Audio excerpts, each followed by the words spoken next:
बहुत समय पहले की बात है। हिमालय की गहरी वादियों के बीच एक छोटा सा गांव था, सत्यपुर। यहाँ के लोग सीधे साधे और मेहनती थे, लेकिन गांव के पास एक रहस्यमयी जगह थी जिसे सब माया नगरी कहते। वहां जाने वाला व्यक्ति सोने चांदी, ऐश्वर्य और सुख सुविधाओं में डूब जाता था, लेकिन बहुत कम लोग वापस लौटते थे। गांव में अरविंद नाम का एक नौजवान लड़का रहता था। वो गरीब किसान का इकलौता बेटा था, लेकिन दिल से नेक, पर मेहनत करने के बावजूद उसके खेत में फसल नहीं होती थी। उसके सपने बड़े थे, गांव के लोगों की गरीबी मिटाना, सबके चेहरों पर मुस्कान लाना। गांव के लोग अक्सर कहते, अरविंद, अगर माया नगरी चला जाए तो तेरी किस्मत चमक सकती है। अरविंद गांव वालों की बातें बड़ी ध्यान से सुनता और उनको देखता ही रहता, लेकिन उसके पिता कहते, बेटा, मेहनत का फल देर से सही पर सच्चा होता है। माया के पीछे मत भागना। अरविंद अपने पिता की बातें मानता था, पर उसके मन में हमेशा जिज्ञासा रहती। आखिर माया नगरी में ऐसा क्या है जो लोग जाने से डरते हैं? एक दिन वो जंगल में लकड़ी काटने गया। वहाँ एक घायल साधु बाबा मदद मांग रहे थे। कोई मुझे पानी पिला दो, कोई मुझे पानी पिला दो। अरविंद ने आवाज सुनी, तुरंत मदद करने चला गया। अरविंद ने कहा, बाबा जी, ये लो पानी की बोतल, जितना चाहे उतना पानी पी लो। साधु बाबा ने पानी पिया और बोले, बेटा, तेरे दिल की अच्छाई ने मुझे बचाया है। तुझे अपनी मंजिल तक पहुंचने का रास्ता दिखाऊंगा, पर ध्यान रखना, मंजिल तक जाने का रास्ता आसान नहीं है। साधु ने उससे एक पुराना नक्शा दिया माया नगरी का। अरविंद यात्रा पर निकल गया। पहाड़ की चोटी, बर्फीली हवाएं थी, लेकिन हिम्मत से पार किया। जंगल का अंधकार, बोलते जानवर, भूतिया परछाइयां, मगर अरविंद की भलाई ने सबको दोस्त बना लिया। अरविंद एक विशाल सोने के दरवाजे तक पहुंचा। दरवाजे पर लिखा था, जो लोभ से आया वो यहीं खो जाएगा, जो सेवा से आया वो आगे बढ़ेगा। अरविंद ने दरवाजा खोला और पहली बार माया नगरी देखी। चमकते महल, सोने की सड़कें, उड़ते हुए रथ, जादुई बाग। उस द्वार से एक दिव्य स्वर सुनाई दिया, हे अरविंद, यदि साहस है तो भीतर आओ, तुम्हें तुम्हारी हर इच्छा पूरी होगी। अरविंद ने कांपते दिल से कदम बढ़ाया और माया नगरी में प्रवेश किया। भीतर जाते ही उसने देखा सोने की इमारतें, हीरे जवाहरात से सजी सड़कें, चारों ओर महल, स्वादिष्ट भोजन, संगीत, नृत्य, हर जगह ऐश्वर्य और आनंद थे। वहाँ के लोग कहते, यहाँ तुम्हें मेहनत नहीं करनी, बस अपनी इच्छाएं बताओ, सब पूरी होंगी। धीरे धीरे अरविंद भी उन सुखों में खो गया। उसे खेत की मेहनत याद नहीं रही, पिता की बातें याद नहीं रही। लेकिन कुछ समय बाद उसने देखा कि जो लोग वहां रहते हैं उनके चेहरे चमकदार तो हैं, पर आंखों में खालीपन है। हंसी है मगर सच्चाई नहीं। वो सोचने लगा, ये लोग खुश क्यों नहीं दिखते? एक रात उसने देखा कि महलों की चमक गायब हो गई। जगह जगह अंधेरा था, लोग रो रहे थे, कोई सोना गला रहा था, कोई रत्न पिघला रहा था। तभी उसके सामने माया नगरी की रानी प्रकट हुई।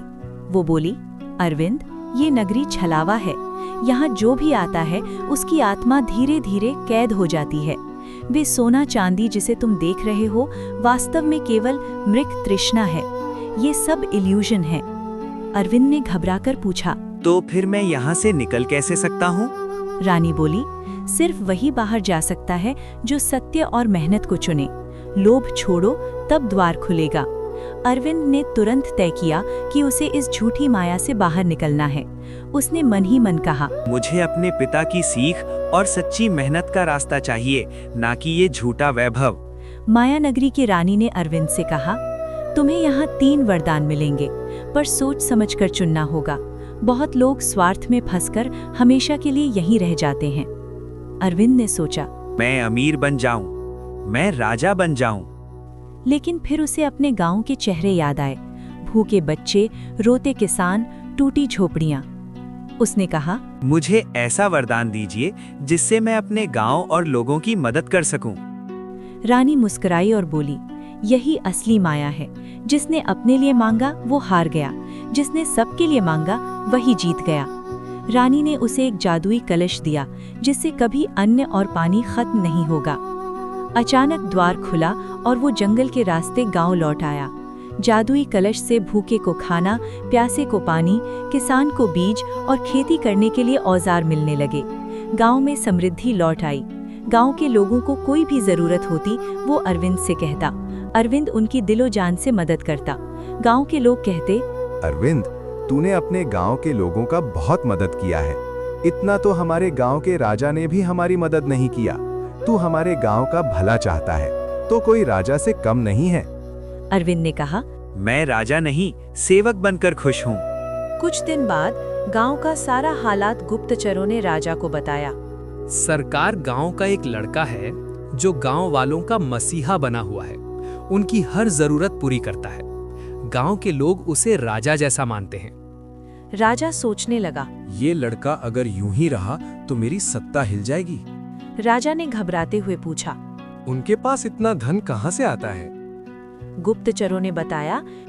सरकार, उसके पास एक जादुई लोटा है। उस लोटे से जो मांगता है उसे सब मिलता है। राजा विक्रमदेव के मन में लालच आने लगा। जादुई लोटा को हासिल करना चाहता था। राजा बोला, उस लड़के को दरबार में लाओ। दरबार में अरविंद को लाया गया। जब राजकुमारी ने अरविंद को देखा तो उसे पहली ही नजर में प्यार हो गया। वो इतना ही सुंदर लड़के से शादी करना चाहती थी। जब अरविंद ने राजकुमारी को देखा तो उसे देखता ही रहा। राजा ने अरविंद से पूछा, तूने जादुई लोटा कहाँ से चुराया है? अरविंद ने कहा, मैं कोई चोर नहीं हूँ। अरविंद ने सारी घटना राजा को बताया। राजा घबराते हुए पूछा, माया नगरी से कोई जिंदा नहीं लौटता, तुम कैसे लौटे? अरविंद ने सारी बात बताई। राजा तो जादुई लोटा हासिल करना चाहता था। राजा बोला, अरविंद, जादुई लोटा का गलत इस्तेमाल ना कर सको, इसलिए जादुई लोटा को राज्य दरबार में जमा करना होगा। इतना ही बोल के जादुई लोटा अरविंद के हाथ से छीन लिया गया। अरविंद बहुत दुखी हुआ और अपने गांव लौट गया। राजकुमारी अरविंद को दुखी देखकर अपने पिता से नाराज हो गईं। राजकुमारी ने अपने पिता से कहा, पिताजी, आपने अरविंद को चोर बोल के अरविंद का अपमान किया है। वो तो अपने गांव वालों का भला ही चाहता है। राजा विक्रमदेव ने अपने बेटी के बातों पर ध्यान नहीं दिया। राजा विक्रमदेव अपने कमरे में अकेला था तो वो सोचा कि क्यों ना मैं ढेरों सारे सोने के सिक्के मांग लूं। जब राजा ने जादुई लोटे से बोला, ए जादुई लोटे, मुझे सोने के सिक्के दे। लोटे से आवाज आई, ए लालची राजा, मैं तेरा गुलाम नहीं जो मैं तेरा बात मानूंगा। मेरा मालिक तो अरविंद है, मैं उसका हर बात मानूंगा, ना कि तेरा। राजा को यही बात चुभ गई। राजा समझ गया कि कोशिश करने का कोई फायदा नहीं है। कुछ दिन अकाल पड़ा। गांव के लोगों का बहुत बुरा हाल हो गया। ना खाने को अनाज था, ना ही पीने को पानी। हे प्रभु, मैंने दिन रात मेहनत की, फिर मेरे साथ ही ऐसा अन्याय क्यों? मैं और मेरा परिवार अब क्या खाएंगे? गांव के लोग कहते, चलो अरविंद के पास, वही कुछ हमारी सहायता करेगा। गांव के लोगों ने अरविंद से अपना सारा हालात बताया। अरविंद गांव वालों की सारी बात सुनकर बहुत दुखी हुआ और बोला, मुझे माफ करना, मैं तुम्हारी कोई सहायता नहीं कर सकता हूँ। राजा ने मुझसे जादुई लोटा छीन लिया है। इस बात को सुन के गाँव के लोग बहुत दुखी हुए और गाँव के लोग राजा के पास गए और बोले, सरकार, गांव में अकाल पड़ा है, खेत सूख गए हैं, हमारे पास ना ही पीने को पानी है, ना ही खाने को अनाज का एक दाना। राजा घबराया हुआ बोला, चलो मैं कुछ करता हूँ।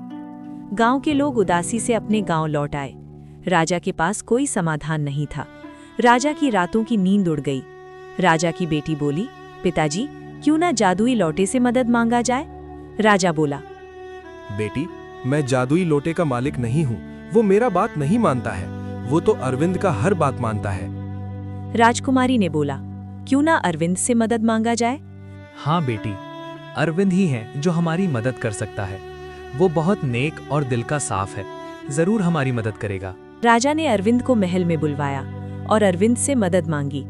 अरविंद ने राजा की हर तरफ से मदद की और गांव वालों का सहायता भी किया। राजा अरविंद से बहुत खुश हुआ और बोला, अरविंद बेटे, तुम बहुत अच्छे राजा बन सकते हो, क्या तुम मेरी बेटी से विवाह करोगे? अरविंद बहुत खुश हुआ और बोला, हाँ, मैं विवाह करूंगा। गांव के लोग बहुत खुश हुए। उन्हें एक अच्छा राजा मिल गया। अरविंद और राजकुमारी का विवाह हो गया और वो दोनों खुशी खुशी रहने लगे। रिक राज टून्स हिंदी कहानियाँ।